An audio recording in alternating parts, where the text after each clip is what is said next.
Yo, no maniacs. What's good? Welcome to the show. This is Nomad Live, all Bears all the time, in conjunction with Sports Zone Chicago and my guy, the SuperBack, Shawn Sierra, down there to your bottom left. Man, we are ready. I can sense the damn excitement walking into this one. I mean, people are in that chat already going, and you guys, please forgive us ahead of time. We will not be getting into the particulars of these league schedules and the games that are reportedly going to be played against whoever. Why? Is because you guys are getting a double dose of the Nomad Network, because we're doing a Nomad Live tonight. It's a schedule release special, and we're going to turn it into a party. And I feel I'm going to jump right on into this before you know what? Let me pass it off to you guys and give you guys a chance to give out some pleasantries and shout outs to the chat before I get into it, because I'm fired up about this one. Well, it's Wednesday, folks. At least I think it is. Weeks go by super fast nowadays. I have a heck of a time keeping track. I just want the season to start, no maniacs. I just want the season to start. But I'll settle for preseason. I'll settle for training camp. Just give me some damn football already. Anyhow, giving some love back to the folks who are with us. King Booker World, just seen you jump in. What's going down, my brother? Jay Grizz, Plank. Say what's up to She Plank for me, my dude. Cornelius Squalls. Crimson, Evie Bear Down Davis, how you doing? Evie, Bruha, my guy in Canada, how you doing, Bruha? Squeegee, Victor's out there, Vizzo, Jojo, Vizzo, how you doing, Joe? Who else we got? Cornelius Squalls, Dante Purify, Mark Kazak, how you doing, Mark? Been a little bit since we seen you, Lee Bruin. Man, we got a full house out there. Let's do the darn thing. Let me throw it down to my guy, the Bishop. How you feeling, my brother?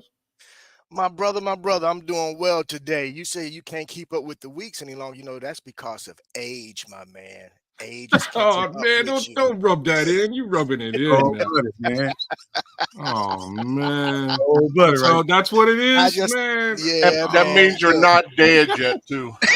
Oh, hey, so far so good, Chris. Thanks, Chris. Yes, sir. Yes, sir. Oh, Chris coming in with a little extra love there. Thanks, Chris. Man, looky here. It is What's Up Wednesday. And that definitely ties into what's going on today. What is up? Hey, looky here, everybody. So glad to see everybody today. No maniacs and sports zoners. You know, it's good to see you guys. All my special people out there, you know who you are. Let me give you a quick shout out. My boy Stuart, Sophie out there in Florida. V-Dub out there in the D on that truck. Be safe, my brother. My number one girl, Rita, a.k.a. Sharita, and my sister, Felicia. Thank you guys for always tuning in and supporting your guy. By the way, guess what, y'all? The schedule is being released. Can you believe it? We getting ready to talk some Bears football, y'all. I am super excited to be with my guys on the panel today, but let me get out the way. Chicago, Chi-Town, West Side, South Side, stand up. Passing it off to my man, Shawn. What's up, SuperBack? What it do, my brother? Gentlemen's. For all my gentlemen's in the house. That's what I'm talking about. Sports owners and Maniacs Unite. Man, I'm fired up about this. I got to make book a few flights. Definitely going one to San Fran once the schedule is released tonight. Make sure you follow Sports Zone Chicago's YouTube channel. Subscribe to it. It is free. Free 99, so don't worry about it. We're not going to charge you monthly. I'm excited, man. I'm really excited. I'm excited about my show today. Some more jamokes. So I'm going through Twitter jamokes and stuff. And I don't know if you saw Chris, I'll send it to you in a second. Just people are just silly. They're just silly. You know, for some reason they feel the need to bash our former quarterback who's done nothing wrong for us. And you know what? I just said, hey, listen, what you said was wrong. Those jamokes. Misery, brother. Misery. Okay. The fact is he's gone. Let him be. Just, Caleb's a quarterback now. You know what? Let's just roll with him. All right. Let's root for him. And let's not crap on who was here prior. There's no need for it. There really isn't. So, it's frustrating, but good stuff. I am fired up about a lot of stuff, and most of the stuff is Bears related. Nomad, Well, everybody's coming in hot. I feel it. I feel the energy, man. Bishop came in hot, talking about kids, lost a fist fight with Father Time. Came in hot. Came in hot, man. Hey, so look, we're gonna get right. So the thumbnail is the illustration is what it is. So there's big expectations out of this duo of Caleb Williams and Romo Dunze. They got big shoes to fill too, right? And so Chris asked me to get to this right away. I'm gonna pause it just for a second, Chris, man. Forgive me. We'll get to that in just a second. But right off the top, man, I got to talk about this schedule leaking going on. I'm gonna give you my point of view on it, and this has nothing to do with being a content creator or anything like that. We have a show, a special show scheduled for later on, so it does us no favors. People leaking out that information, no favors at all. But we don't have millions of dollars tied into this pre-planned content. However, networks like ESPN do. And so you guys feel pretty good about thinking that the NFL is behind that. I would say otherwise. Why? It's because of what I just said previously. ESPN, I don't know what the NFL network and any other platform has tied into this, but I know for certain that ESPN has pre-planned content designed around this whole thing. So to me, it doesn't make sense for the NFL to be doing it. And I said this on Twitter just a few minutes ago. If I were the NFL commissioner, I'd send out 32 private investigators and go find out who's leaking this information. Because personally, as a fan, I'd rather be surprised all at once instead of these tidbits of information being leaked out. But I'm my own individual. And by the way, before we get going, if you guys have any particular questions, man, do us a favor and hit us up with a super chat. We can certainly use the damn money, man, because we got stuff we got planned over here. We can definitely use the money. So if you feel like being generous today and you got questions, hit us up with a super chat. It'd be nice. But let me, after saying all that, let me pass it on over to the Canuck and see what he thinks about that whole thing. Yeah, send any super chats, y'all. Kedz got to pay off Father Time. Clearly, that's on the docket. I don't know. I don't know. I don't know. There's a lot to be said about the leaks. I know Kevin Warren himself has done a great job sort of coming into the fold and saying, hey, look, any leaks that were in the building before, let's make sure that those knots are tied off and those leaks are shuttered. And, between him and Ryan Poles have done a great job as well of sort of, reestablishing the upper echelon of Hallis Hall, right? And, all this offseason, we've kind of been looking for leaks. There's normally have been leaks. There really hasn't been a lot of leaks at all. So when we're looking at the actual season case scenario and what that schedule looks like, I don't think anything's come out of Hallis Hall itself. So it must be coming out of some other outlet.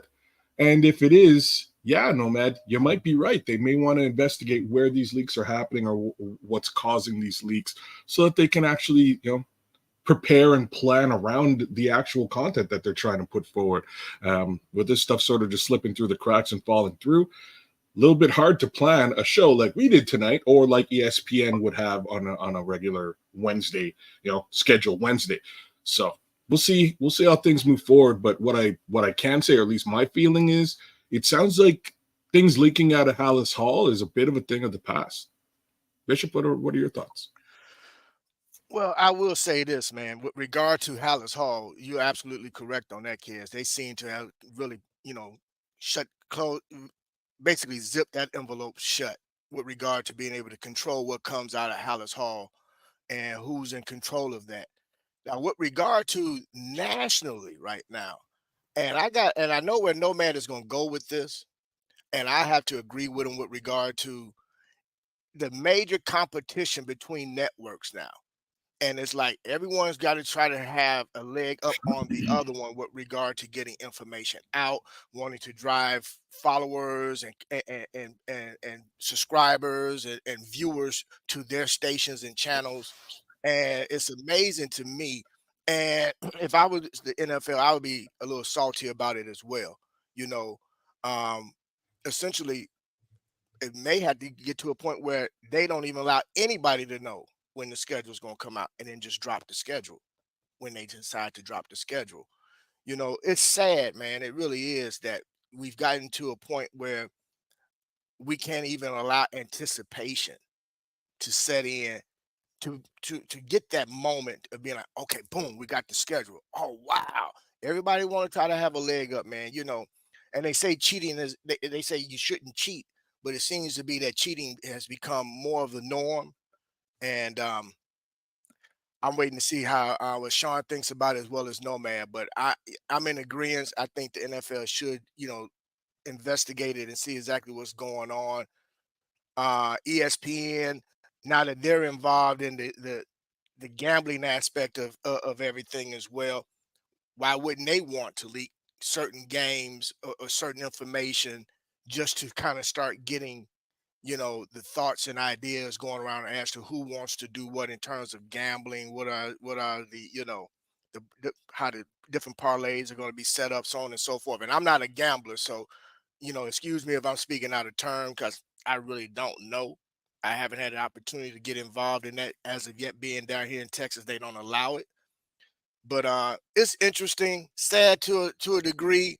But at the same time, a couple of those leaks that did come out, I found to be quite interesting on which games were leaked ahead of time. Hey, Bishop, every time I hear you say Texas, this is what comes to mind. And tumbleweeds over. And tumbleweeds, I was gonna say. So okay, all right, I'm with you. Yeah, brother. Yeah, but fortunately for me, I don't see any tumbleweeds, but I do get a chance to see my fair share of cows, horses, and goats. You know what I'm saying?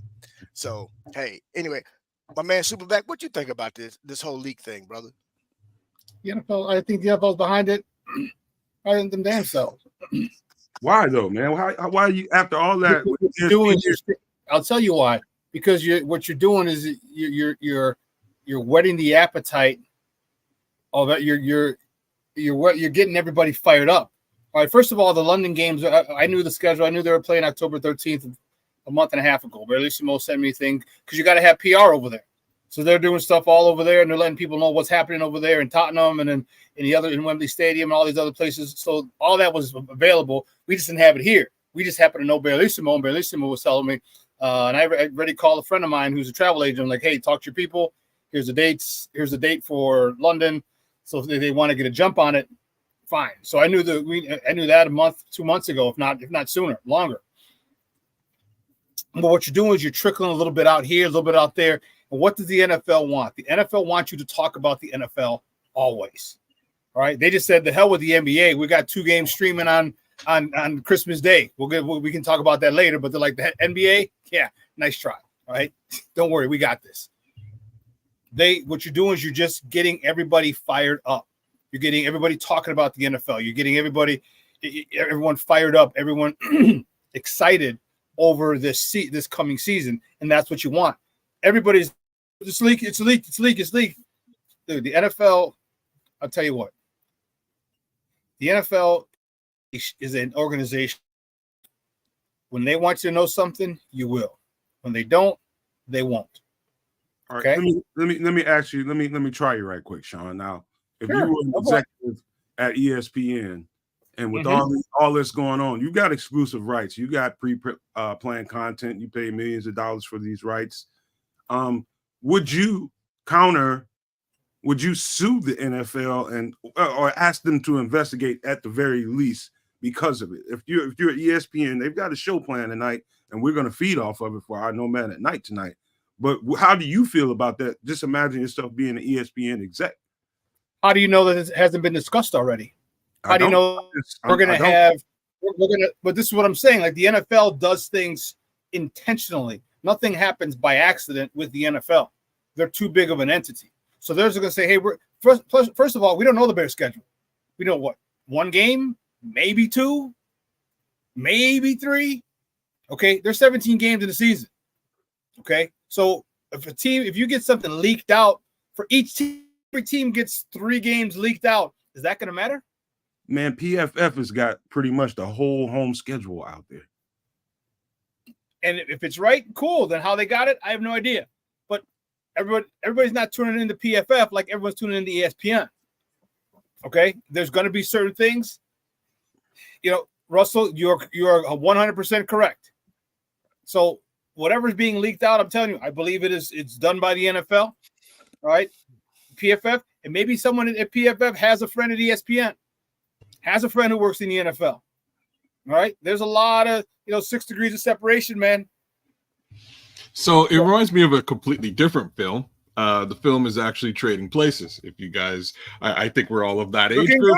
Good, Lewis, feeling good, Billy Ray. Feeling good. Okay, all right. So One of my favorite movies. One of my favorite movies, and the part of the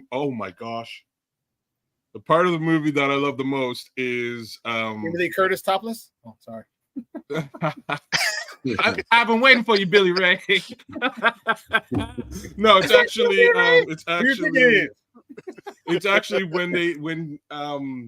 when he goes down into that garage and they meet the dude with the briefcase. That's what this all reminds me of, when they're trading the stock for the oranges. Right, so like I envision some sort of clandestine meeting in a garage somewhere with like a PFF guy and a Bleacher Report guy and an NFL guy, and they get the goods. They're off. They make a couple of bucks off the season. Clarence, away they go. There we go. So here's my last thoughts on it, and me speaking on it so forcefully at the very beginning of it probably sound a little bit selfish and narcissistic, being a podcaster and a content creator. It's not really about that. I'm one of those people. I like to be surprised. I like, at the last second, to know what's going on.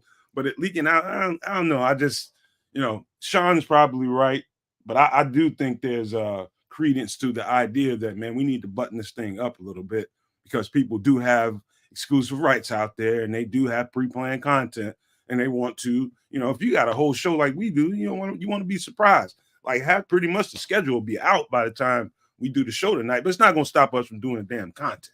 So we're going to do a show tonight. We're going to cover it, but let's take a hard turn right quick, man. We can get back to it at the end of the show if you guys want to, but let's take a hard turn, man, because I believe, the fan base is very, very, very, very excited, man. I feel like I got a good pulse on what the fans are thinking and what they're talking about. I feel good about the subject line we're talking about today, and that is, can Romo Dunze and Caleb Williams match the output that Jay Cutler and Brandon Marshall did? And so Chris put up got us a pretty good graphic, and it illustrates to you kind of what they're in for. Chris, if you want to put that up real quick. And so all right, so it says games played, 75 games played. Is that GP? Is that what that means, Shawn? Games played? Yes.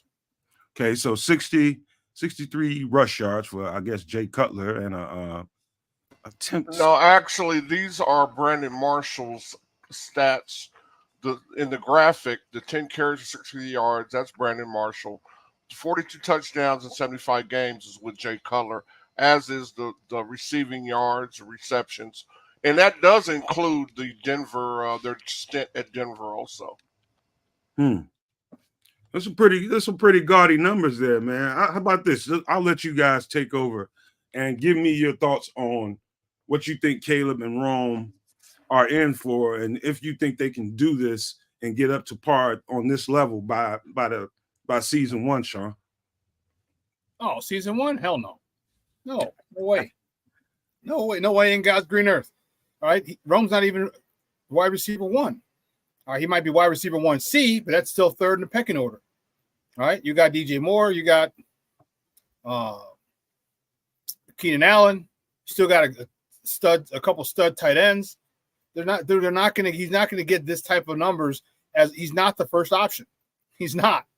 And the fact that he's number 3 means they can't even double team Caleb Williams. I'm sorry, they can't double team DJ Moore because you got Keenan Allen. They can't double team Keenan Allen because you got DJ Moore.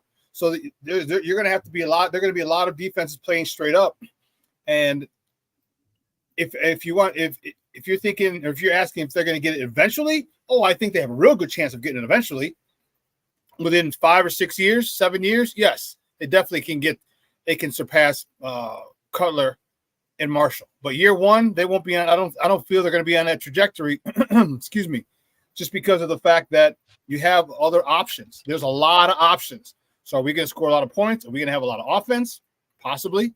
But if the Bears do what is probably the smartest thing, and that's run the ball a lot early until they get it, until the offense clicks, that might not be till week 6, 8, 10. And those are all weeks that, a lot of passing and receiving yards, I should say, are going to be down. Can you take that down, please? But yeah, I don't think they're week 1. They're not going to be on that trajectory. Year 1, I don't think they're going to be on a trajectory. And what happens if Keenan Allen comes back next year? Year 2, DJ Moore's on a contract for next year, if I'm not mistaken. I think they got to get him on the contract for next year. They got to No, DJ's under contract for next year. Keenan Allen is only on there. He will be the one out of contract after next year. Yeah. So you have, you know what I mean? So I just don't think it's going to be, and again, it's not a bad thing if they're not on it. It's not a bad thing, but there's just too many good receivers. Like, so you're going to target Rome Odunze, as good as he is, more over DJ Moore, who's a proven Pro Bowler, 1,300-yard receiver, or Keenan Allen. You know what I mean? Yeah, I just don't. I don't see that happening. I don't think it's right. He'll get a lot of targets because of the fact that he has been. He'll be against the third best cornerback at best against the team. But no, I don't think they're going to be on a trajectory for a couple of years. Not saying he's not going to have good numbers. I'm just saying I don't think they're going to be on that trajectory. So don't get upset if you don't see Keenan Allen, if you don't see Romadune's crazy numbers.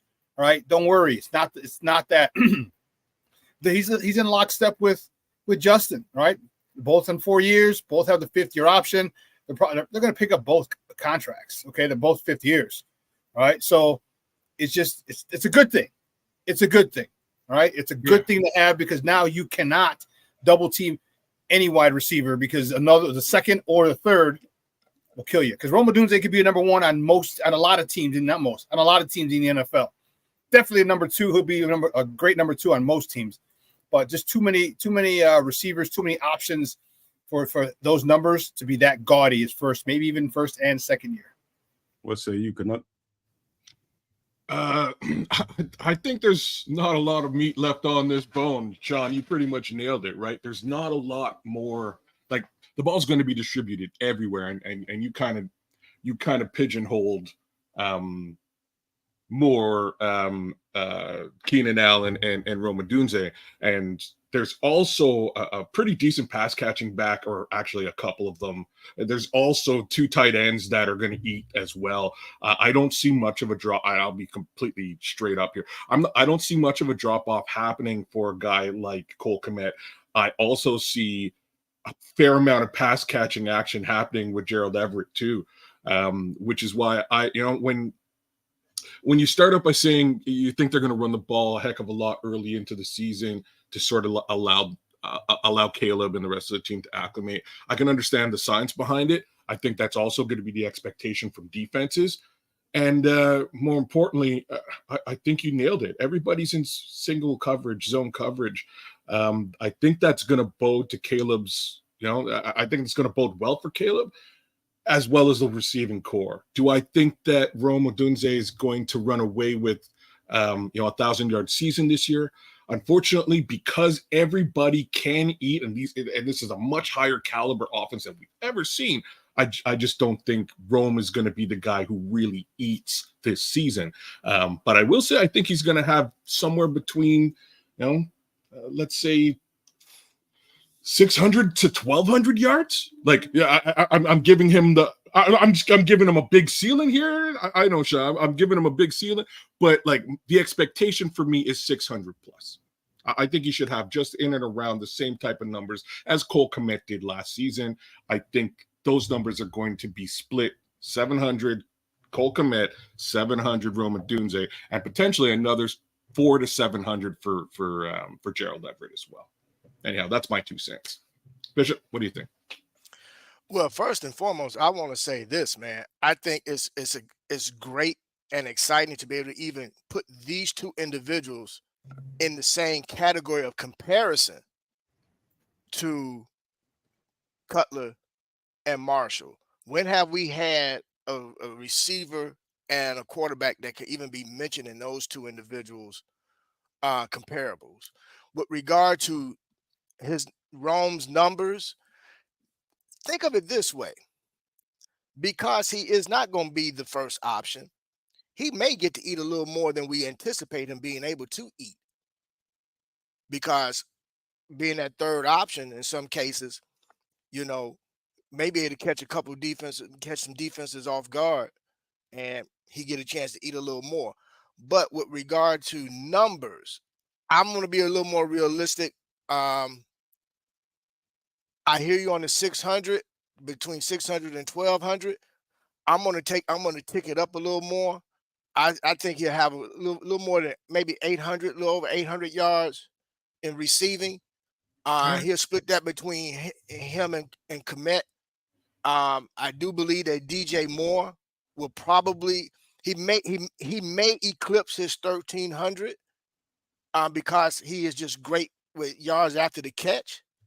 And with regard to Keenan Allen, man, I mean, Keenan Allen is a possession is the consummate possession receiver. So what this really says is this, man. The idea of having this many weapons, and remember now, I haven't even mentioned Komet, nor Everett, or our backs. So to just think about the number of weapons, and what's going to really help this passing game is if our run game really takes off, and as we will need it to in the beginning of this whole implementation of this new offense. So that's going to be key.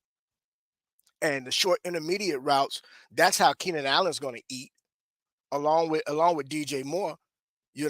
I just think that Rome is going to eat, and I'm actually going to throw him in to the conversation of potential rookie of the year. And I say that because, and I throw that in because of his number of opportunities. I just think the young man is going to have a lot of opportunities to eat, and I think he's going to do well when he do get his opportunity. I don't think he's going to be like what we've seen in the past, where we've had rookies drop passes and just seem like they can't run a doggone route. Yeah, I don't know if I agree with you, Bishop, though. I just because if he eats, then everything's going to Caleb, because Caleb's going to have, like, Rome can only do what Rome does, and right. Caleb isn't contingent on Rome. He's going to throw to Rome. Rome's going to have numbers. He's also going to throw to DJ Moore. He's going to have numbers. He's also going to throw to Keenan. That's why I think if you're talking rookie of the year, like Caleb Williams, Rome would have to have a lot of. You know what, Sean? You're right. Take it to the house. Thank you for correcting me on that, Sean. Touchdowns, you know what I mean? Yeah. Like if he starts mossing people and just jumping up and having like 15, then I think he's got a good shot, because now he's doing it himself. But if you know what I mean, plus quarterbacks get a lot more credit than they deserve, and a lot more blame. So he might get a little more credit than he deserves. You know what I mean?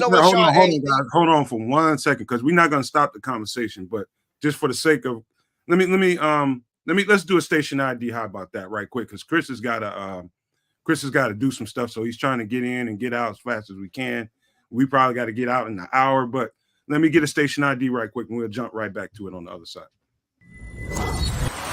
The best Chicago Bears content anywhere.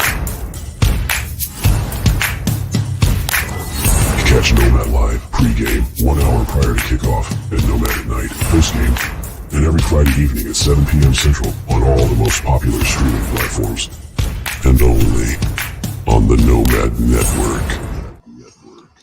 That is right, you guys, man. Love the love, man. Love each other. Love the content. Love the content creators, man. We out here working hard, both at the Nomad Network and over at Sports Zone Chicago with Sean.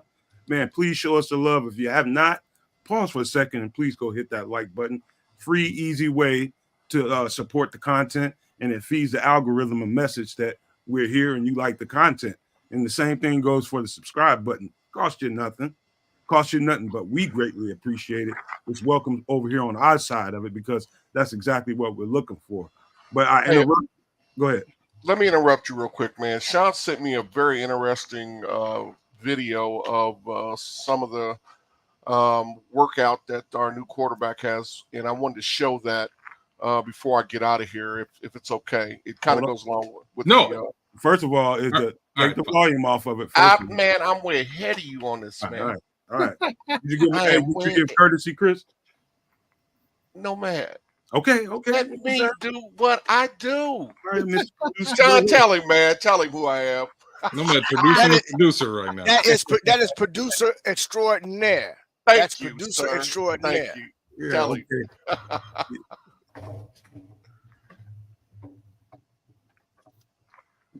So warm-up passes, right? Everybody's excited about this, huh? Hey, Shawn sent it to me. Shawn's about to go to F off about this because he probably knows people are making way too much of it, and I already know what he's about to do. So he sent it to me. So I'm just excited because Bayless didn't drop the pass. Hey, Chris, you probably just wet the damn gremlin. But go ahead. That's okay. Hey, Shawn Sierra, SuperBack. I'm gonna put you up here next to him. Get him. Go ahead. I'm out, guys. All right. Listen, people were talking about. Look, I get it. They're excited. All right, the potential for this is something we haven't seen in a long time. Okay, not since the 13 team. All right, and even then, you really only had 2 stud receivers and a good tight end. Here we got 3 potential stud receivers. We're not putting Rome as a stud yet. He has the potential to be. Okay, but relax. You know, one young lady who has a lot of followers on Twitter, you know, and says, "Oh, not one of them broke stride. It's finally good." I'm like, wait a minute. First of all, 2 of them broke stride. Okay, all right. Bayless Jones had to slow down. He watched his feet. He stutters a little bit to catch the ball. Keenan Allen has to jump to catch the ball. That's breaking stride. Okay, I have no problem you getting excited saying, "Hey, the balls look good." This and this. Okay, but don't mislead. Now the hyperbole and the exaggeration is really, really thick and false. All right. So when you say no one broke stride, yeah, they did. Doesn't mean it's still not a good pass. Don't get me wrong. But words are powerful things. Don't do that because you paint a picture. All right. Oh man, the ball comes out of his arm, his hand. Somebody on my show's like, man, he could spin it. And he could spin that ball. No one could spin it like him. I'm like, dude, they're warming up. It's catch. I get it. He's got a quick release. But people said Justin could spin it. People said Mitch could spin it. People say Tyson Bagent could spin it. Okay, relax. I understand the excitement. I get it. Right? We're so thirsty for finally, you know, the offense to be on par or surpass the defense. Just take it easy, man. Stop saying this is the best thing since the invention of fire, or the discovery of fire. Like, relax. Take it easy. It's okay. It's okay. It's okay to say things are good. This is not Dan Fouts and Air Coryell. Not yet. Shawn, quick question. You gonna be, when you get the opportunity, you gonna ask Caleb for his autograph?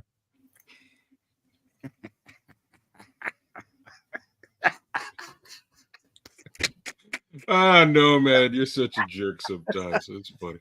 No, look, I'm the best part. I'm gonna take a bite of my little honestly, nutty on camera. I kind of needed a freeze frame there for a second because the look on your face was priceless. In any event, I'm the opposite. I'm for all the hype. I had to tip up here. I'm thirsty. I need a drink. I need a drink, y'all, and it's about time we got a kid who looks the part. Yes, you're right, though, Shawn. Like, I can't refute everything you're saying. You're right. Yeah, folks said Tyson Bagent could spin it. They said Mitch Trubisky could spin it. Heck, they said Rex Grossman could spin it. I could go much further down the line. But right, like. That would be some. Pepe, I love you, man, but you asshole, you. I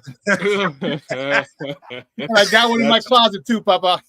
Okay, yeah. That would honestly, if you do that, that would be Like you got to film that. If you do that, that is key, prime, top notch, tippy top content that needs. I'll say it's for you as the number one pick. It's you for the number one pick. Don't worry about the name at the top. It's you as the number one pick. Ignore the name. At the draft, right? Ignore the name. It's number one. You were number one. You loved it on stage. It's a number one jersey. Like I say, I'm hyped for this whole thing. I'm a little bit in agreement with Shawn because I don't really need it right now. The kid hasn't played a football game in the NFL, so let's set expectations accordingly, guys. You know what I mean? Let's not prematurely, you know. I'm looking for like a PG way to say things that I can't find it. So I will just move forward. In any event, let's just take it easy. Enjoy what you're seeing from the tape. If you watch the Caleb tape from before, you can see that his throwing motion and his arm talent is special. Like I can see that. I don't really need folks telling me that it is in preseason because nothing's really going on. I just want the bloody season to start so I can really see what he looks like playing in the NFL, because that speed is going to hit him very quickly. And I think we might have found the one guy who's like coach proof. And I mean that because he feels like he's coming in with the arm talent. There's a little bit more to coaching though, right? He needs to understand why he's there, what they're doing, and then what the defense is putting up against him. That's only going to come in time and with him actually playing the sport. So, but Kedz, I don't know if he's coach proof because he's not going to have to be coach proof because he's got a great offensive mind that he doesn't have to buck. That's, you know what I mean? Like he doesn't have to go against crappy coaching. He's going with the coaching.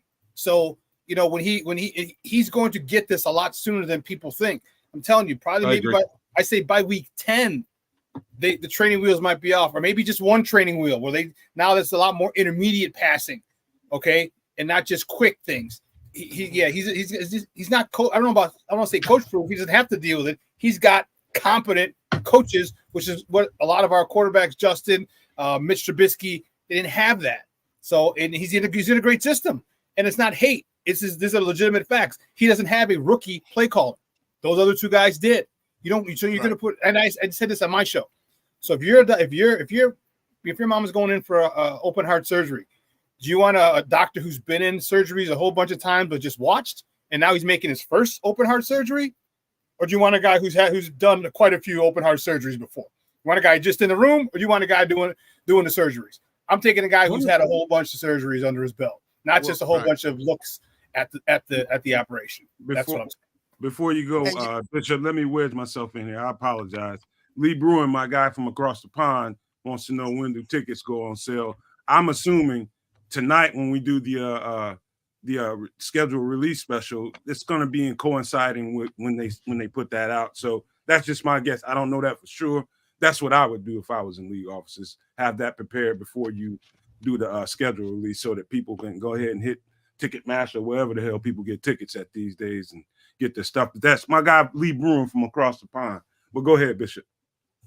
So to circle back the wagon, going back to the Rome and Caleb conversation, and I did inadvertently put out there that Rome could be in talks for Rookie of the Year, and Shawn made a good correction with regard to saying, well, if that's the case, then you got to look at and throw a lot of that to Caleb.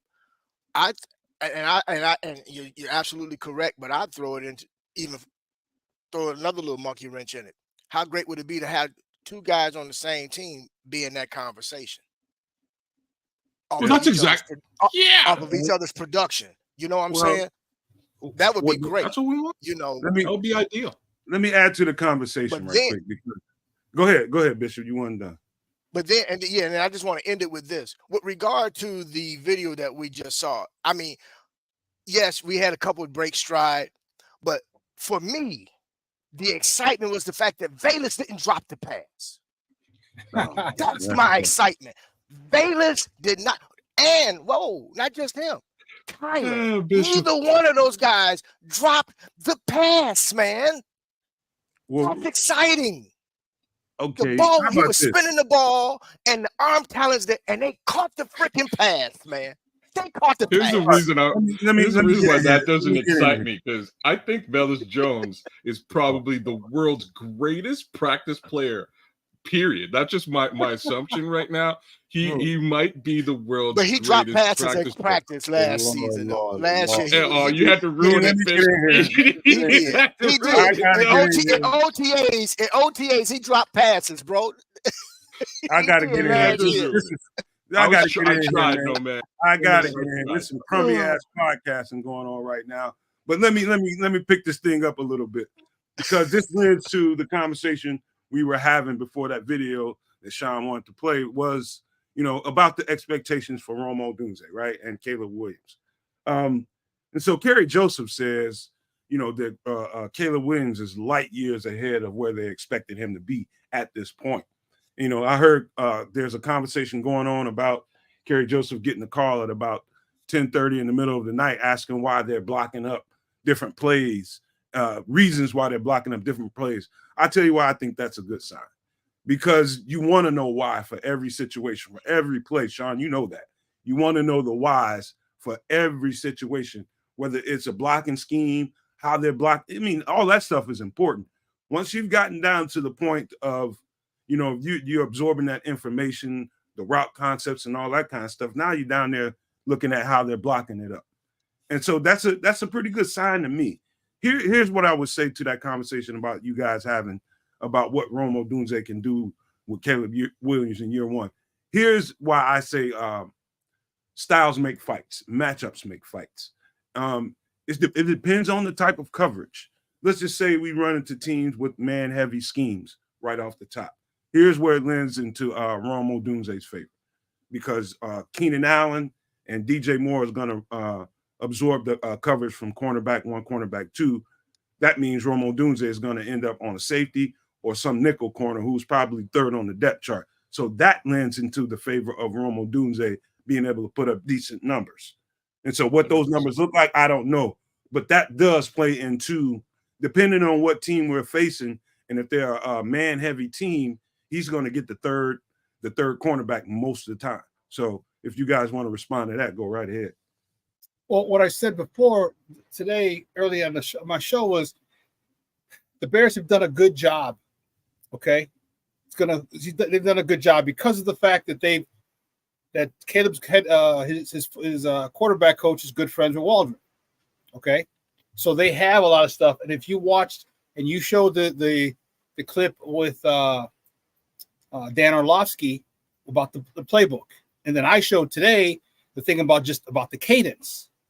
Okay, these are all things that he's coming into camp with a grasp of. Okay, because he's been dealing with this for months now. Okay, these are all things. So you don't think so? One of the things that Orlovsky said on his one, he posted on his Twitter. It was off of when he was on ESPN. He said it's talked about different counts, and he said here's what they do. So when I say down, set, hut, okay, he said when I say hut, he asked is the guy who's co-hosting with him. He said when you just clap your hands when you think the ball is going to be snapped. So they did. So the first time was like first down. He said hut. They both clapped at the same time. And then he said, he goes, perfect. He goes, what you don't want is, he said, because that gives you that less than a second of a delay gives a defense a chance because they're moving on the ball. And a lot of times they're not moving on the side, they're moving on the ball. All that is not worked out. But when you're working with DJ Moore and Keenan Allen and Rome Odunze in LA, remember because they took the same flight, Rome and Caleb, they're all working. They're getting to understand his cadence that he's been working on already. So yeah, I see them doing well. So they're coming in to this situation. All right. When they say light years ahead, I believe them a little more so than normally because people just say, "Oh, I can't believe he's picked it up so fast." I can't believe he's had the offense for a couple of months now. All right, he's got to work on this. So when he steps into camp, and this is the most important thing, when he steps into camp with the veterans, he's going to have an understanding of it. When he steps into camp with everybody back, now they're like, oh, damn, all right, okay. And that's what a leader does. Lets everybody know he's in charge. And he did all the work necessary. So when he takes that first snap, his guys be like, okay, I see you, Papa, you running it. You big, me small. I got you. And you know what I mean? So, Shawn, let me throw this 2 cents in, courtesy of Billy Ocean. That Billy Ocean says Rome just have to take advantage of smaller DBs. And that Billy Ocean, what he just said, kind of lends to what I just said about he's going to end up with a lot of a slot corner on him most of the time if they're in 3 wide sets. mm-hmm. And if you know anything about football, usually the slot corner is a 5'9" guy, probably about 175, 180 pounds. And Rome is looks more 6'4", about 6'3". 2. Yeah, he's a big receiver. So yes, that's going to be advantage Rome Odunze, in my opinion. So if you want to speak to that real quick, go ahead. Well, yeah, dude, he's going to get the 3rd best at best. By that I mean, what if the number 2 cornerback's injured, and now the number 3 cornerback's got to go to number 2, and now they got to put another guy, practice squad guy, or another guy who doesn't. So yeah, he's got the opportunities for Rome are going to be there, but you can't just focus on Rome because you got DJ Moore and Keenan Allen, and they're gonna beat their guys too. All right, DJ Moore didn't get 1,300 yards last year because he couldn't beat his man. Keenan Allen doesn't get 1,000 yards every year in his career because he can't beat men, he can't beat defenders, or can't find soft spots in the zone. So this is literally, what we're arguing? We're arguing first world problems, stuff we've never had to argue and debate before. This is a good argument to have. This is a good discussion to have.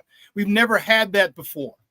We've never had 3 stud receivers and us saying, well, he's not going to get 1,000. Yes, he is. He's going to get 700 yards. When was the last time you said a Bears stud receiver only gets 700 yards? Would you be upset? Or would people buck back? They'd be like, our 3rd receiver getting 700 yards? Hell yeah. That's never happened before.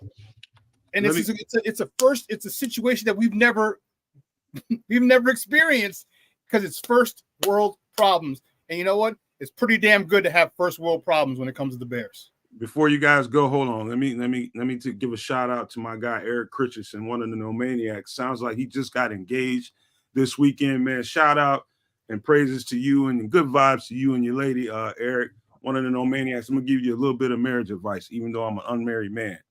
Marriage, successful marriages are all about. It's all about, Eric, man. Just remember this and you'll be successful. It's all about holding it in, farts, and hurting. Wait till she leaves the room, brother, and you'll have a successful marriage, I promise you. But carry on. Terrible advice. You need her to like it and get used to that's it. Why you don't listen to Eric, that's why you don't listen to unmarried men. See? Make sure she likes it and is used to it, or at the very least finds it hilarious. If none of those things are true, you're in for some. You're in for some bloating, bro. For lack of a better thing to say, you're gonna be one bloated brother. Hey man, you want successful marriage? Just hold it on in, man. And I give you a good chance and great odds of having a successful marriage. Just make sure you get your greens in, brother. Get your greens in. Hey, Dobby said that's terrible advice. Beans, good for the heart. Hey, best of luck to you, Eric, man. Good. Hey, congrats, Eric. I love. So, man, congratulations to you and your lady, man. But hey, there was another subject or two I wanted to bring up. It appears as though the Bears missed the let's just say the ammunition, because you don't want to say the B word. We missed Hard Knocks again. Now, I'm gonna lead this conversation off with this. Yay! The Giants sounds like the Giants are gonna be on Hard Knocks. No, the Giants got it. It's official. Right. So here's my thoughts on it. Let me lead this conversation. Yay! I'm a fan just like you all are. Every single one of you guys are fans. I am too. But I'm also a football player at heart. The football player in me says, bravo, we don't need to because there's already way too many gaudy expectations on this young man. And just based on how much we supported Justin Fields, people might get the sense that we want to see Caleb Williams fail. That's so far from the damn truth. It's ridiculous. I want to see this cat succeed. I don't see the extra added on pressure of cameras in every corner of the building helping that situation. It's already too much pressure on this young cat as it is, man. And I want him to have every opportunity to succeed. Now, Caleb Williams he does appear a little bit hammy and wouldn't mind the attention, but I don't see that being a benefit to what they have going on. I'm not saying that he can't respond to it the right way. I think he can, but I just think as a football player, this is just the football player in me speaking. I don't see it as it wouldn't help this rookie quarterback with all these expectations on him. I just don't see it. And I'm glad the Giants got it. But here's the thing, though, man. It's the offseason, so there's still an opportunity. But George is going to fight tooth and nail to not have George McCaskey. That is going to fight tooth and nail for them to not be on Hard Knocks. It's just the offseason. So they remember they're doing all. Remember they did the midseason last year with the Dolphins. After I forgot who they did with Hard Knocks. So it looks like that the NFL wants Hard Knocks offseason and Hard Knocks regular season, or Hard Knocks training camp and Hard Knocks in the middle of the season. NFL is always looking to do more.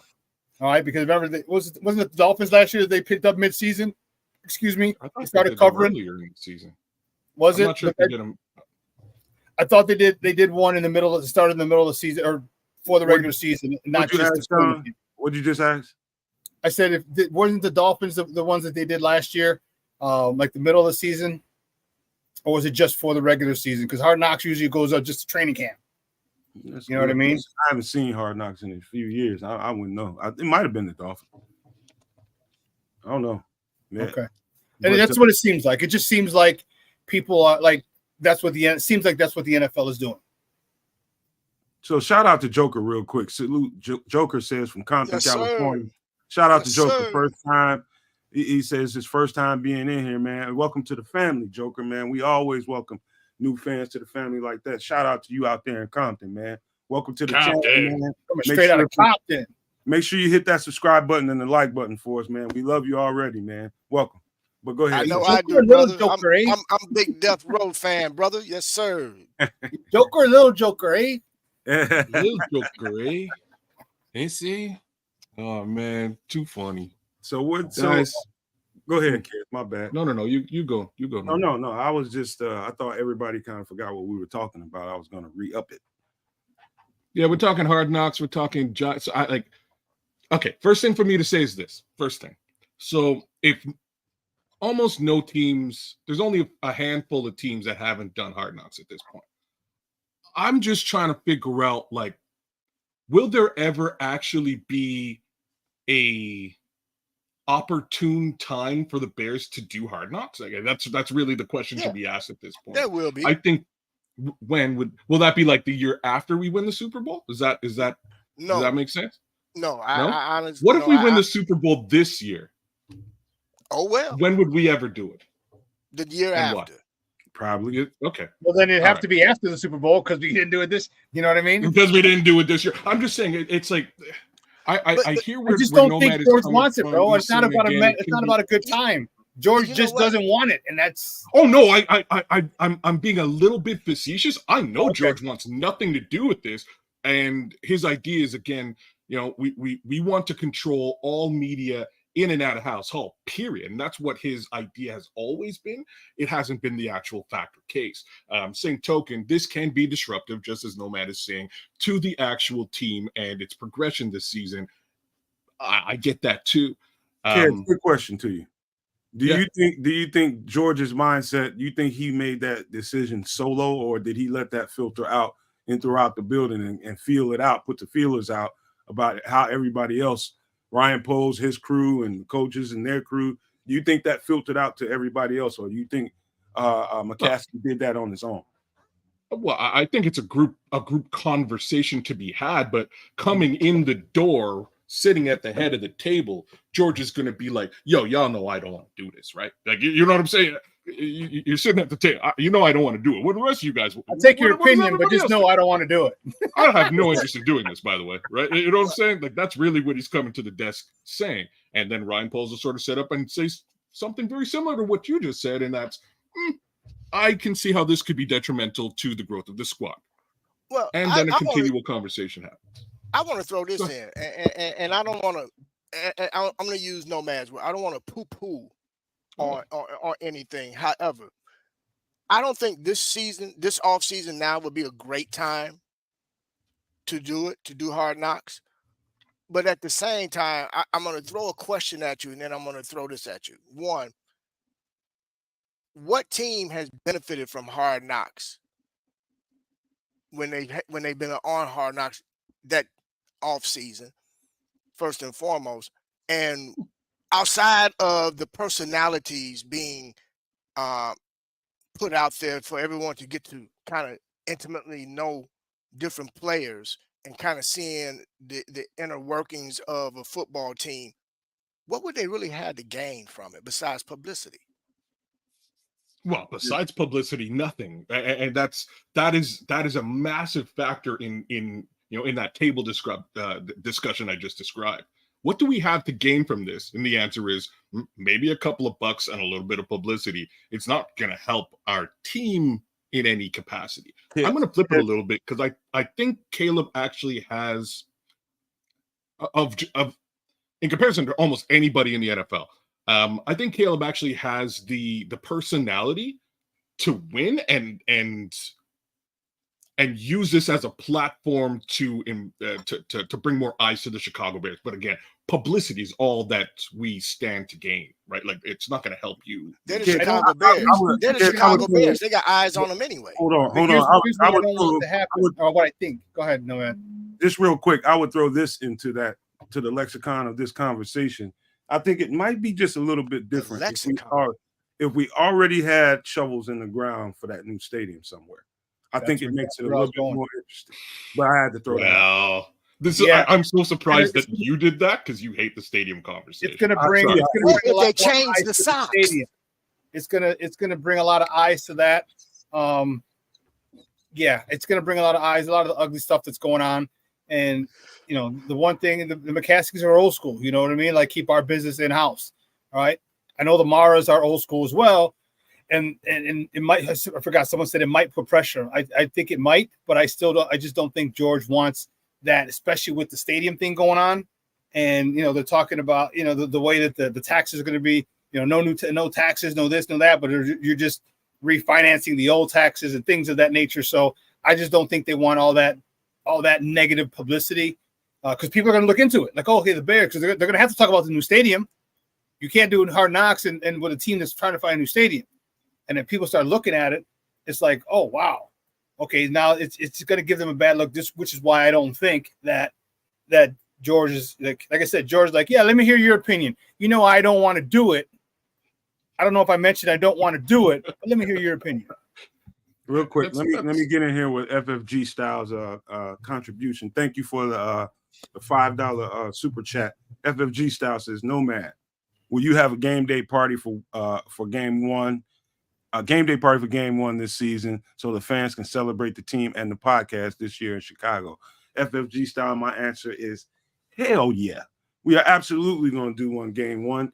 And we are thinking about doing live broadcast during the game to generate some new traction to the network, man. So I had a conversation with Kedz, and I don't know if you were in there, Bishop, but a couple other guys, we had conversations about it. So we're going to revamp how we approached game day from last year, man. So yes, absolutely. And thank you for the super chat, FFG. We will be celebrating game one. We'll do it in a special way that day too, man. But thanks for the super chat. But I interrupted somebody, so go ahead. Well, go ahead. No, I was just going to say, man, I mean, don't get me wrong, man. I think it could, there is some benefit to it, of course, but I just think right now it's just a little too soon. I wouldn't mind as a fan seeing them on Hard Knocks. You know what I'm saying? From a fan perspective. Strictly from a fan perspective, yes. Yeah, it would be great, but I also understand where the team is coming from as well, but again, what do I know? I'm just a co-host on a podcast. Well, I mean, I'm going right back. I'm gonna circle back to my original thoughts, man. I just look at it in terms of the dynamics of how I imagine that locker room must be right now. Everybody's a little bit anxious. I think it's a lot of confidence in that locker room, man. And I think they feel good about what they have going on. I've never seen an infrastructure set up for a rookie quarterback to be successful better than this one. You know what I mean? That I haven't seen it before. I've seen some stuff, but you know, we got a serious situation on our hands, man. And if these cats can really, you know, get into that playbook and get to where they need to be, there's never going to be 100% everybody, you know, knowing that thing front to back at the beginning of the season. And so I don't want to say we might end up having a rough start to the season. I'm not going to say that. I'm not going to jinx a team like that. But it's going to be everybody needs to be bought into this. Everybody needs to be studying right now. Everybody needs to be making those Caleb Williams calls in the middle of the night. Hey, man, how you seeing this? Or how you seeing that? I'm thinking this. I'm thinking that. That's the kind of stuff that goes into great offenses, man. A lot of communication, a lot of talking, you know, just making sure that we're all tied in together. And that's all you can hope for as a fan, is that they're tied in and they're giving themselves the best opportunity to succeed early. And I think if they do, if they come out of this thing firing fast, man, I have no problem, Shawn, with this defense. Only thing about this defense is curiosity. And that's just because we brought a different defensive coordinator in that experiments with different types of fronts and how it's going to look. I have no question in my mind it's going to be successful. But how it's going to look, me as a defensive-minded person, I cannot wait to see how the variations of what Eric Washington brings to the table and giving those guys on the offense more opportunities to put points on the board, man. I think we're in for a hell of a successful run this year. And all those reasons I described are the reasons why. I do too. It's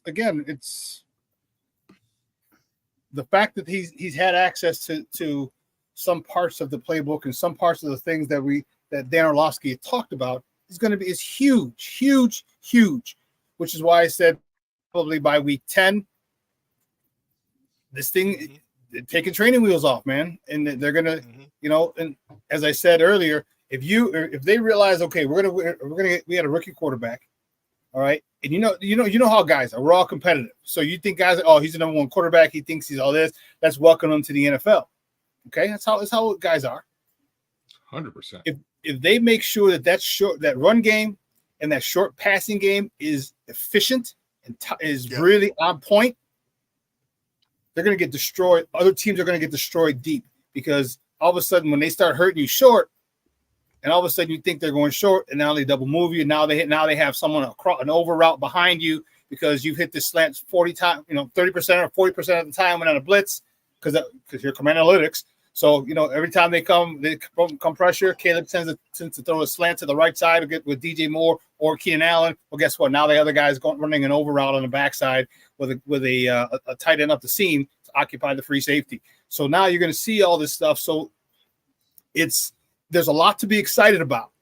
And I just hope, and I just love the fact how they're doing it because it's something we haven't seen here in Chicago. We haven't put together an offensive plan. Okay, like this regime has put together. Very, very impressed with it. Very, very excited with it. And I mean, I keep making stuff up in my head, like, okay, yeah, because they have analytics too. They have somebody who's going to monitor their tendencies.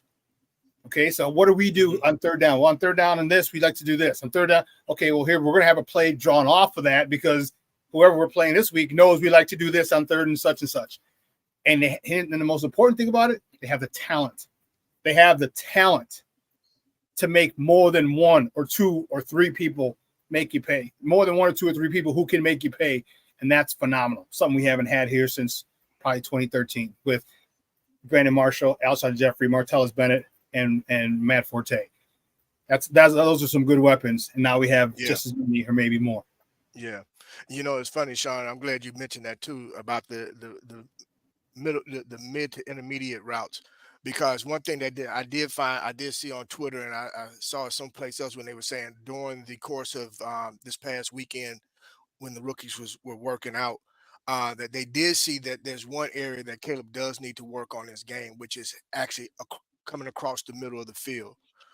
There was some incompletions and things of that nature where it looked like the timing. Of course, again, the timing is going to be off because none of these guys have played together, but they were just saying that just with his footwork and some of his mechanics, just seemed like that if there's any area in his game that they will really want to hope that he focuses on during this off season leading into training camp is getting down those middle of the field type passes. So if he can definitely hit those, as you said, now that's going to really open things up for, deep routes and things of that nature. So, but again, just to be able to talk about a guy that has the talent to be able to even complete the passes, a little less actually be proficient at the NFL level at the quarterback position, I'm excited about. I do want to see the young man succeed. I want him to have an amazing big year. I would love for him to be the rookie of the year.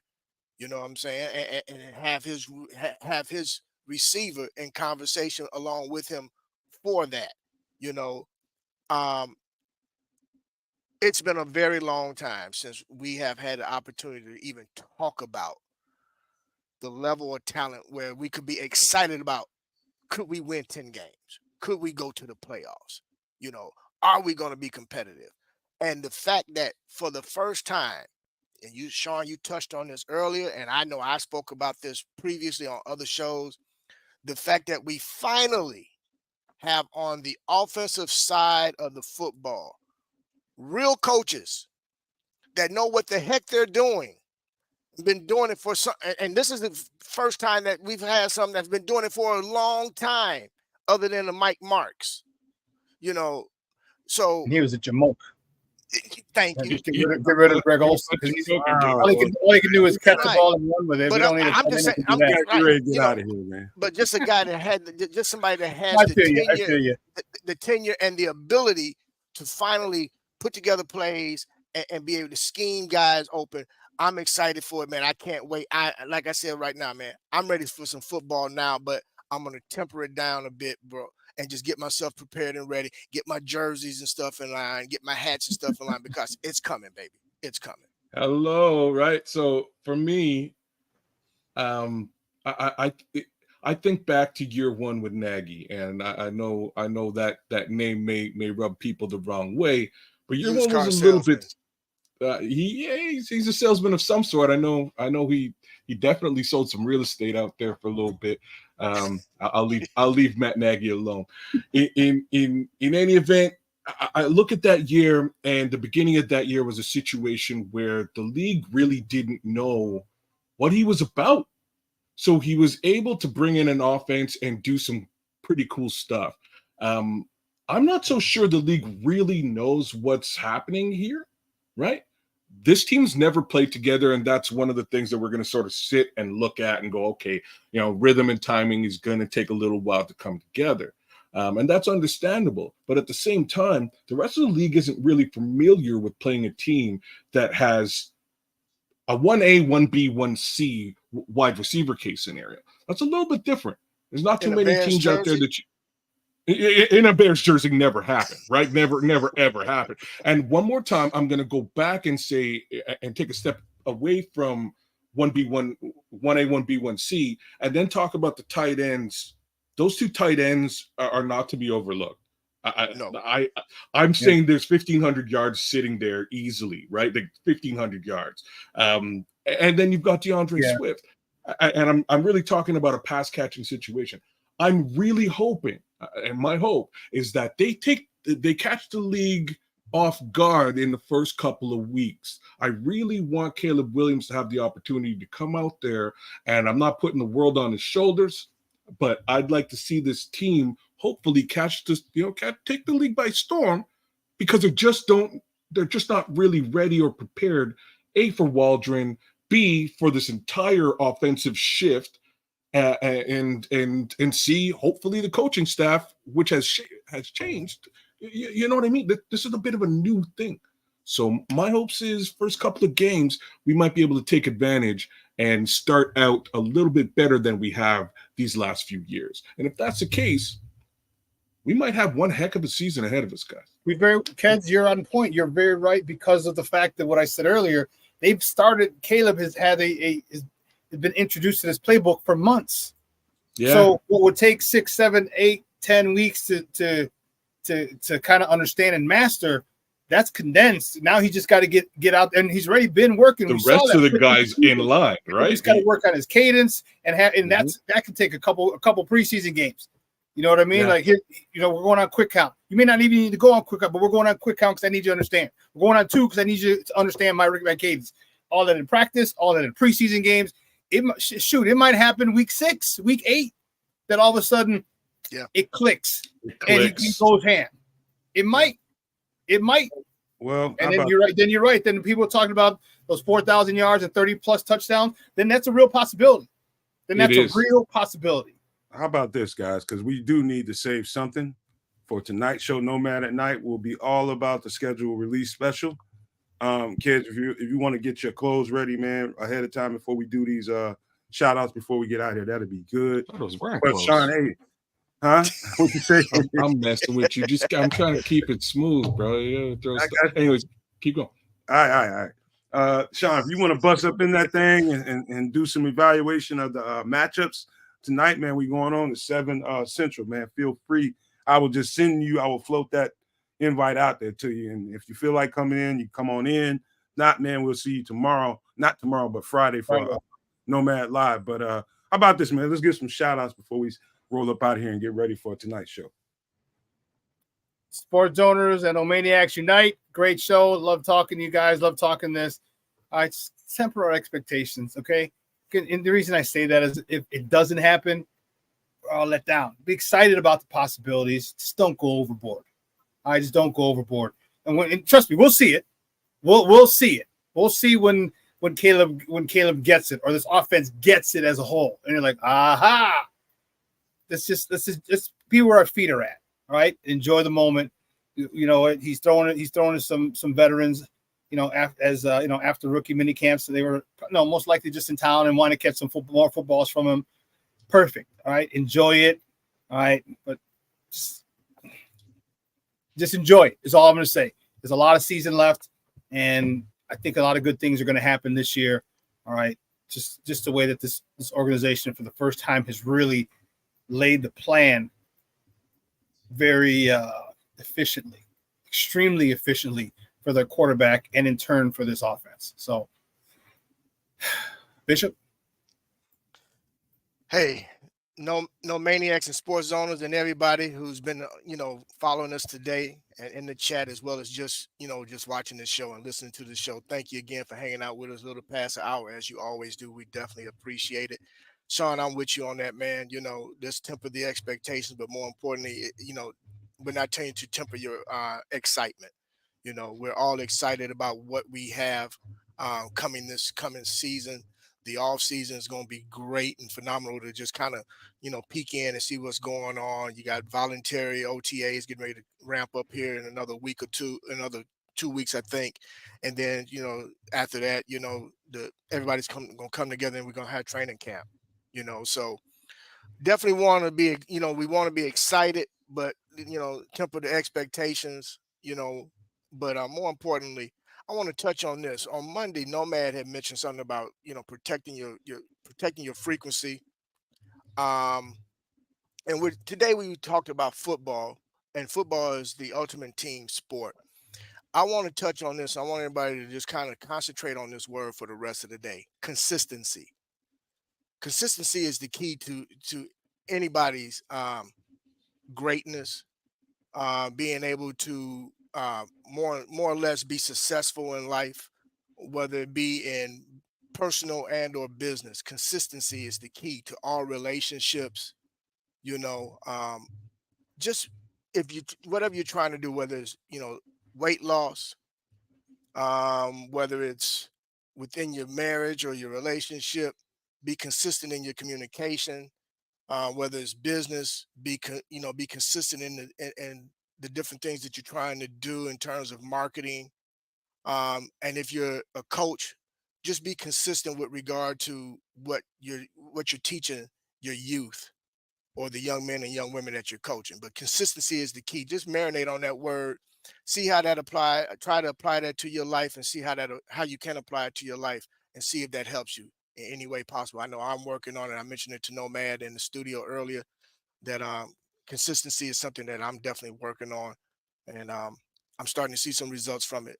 So I just wanted to leave you guys with that. And for the rest of the afternoon, everybody, wherever you at, Enjoy it. Be safe. If there's some sun out there, get out and get you some vitamin D from the sun, because I know I will. It's beautiful here where I'm at.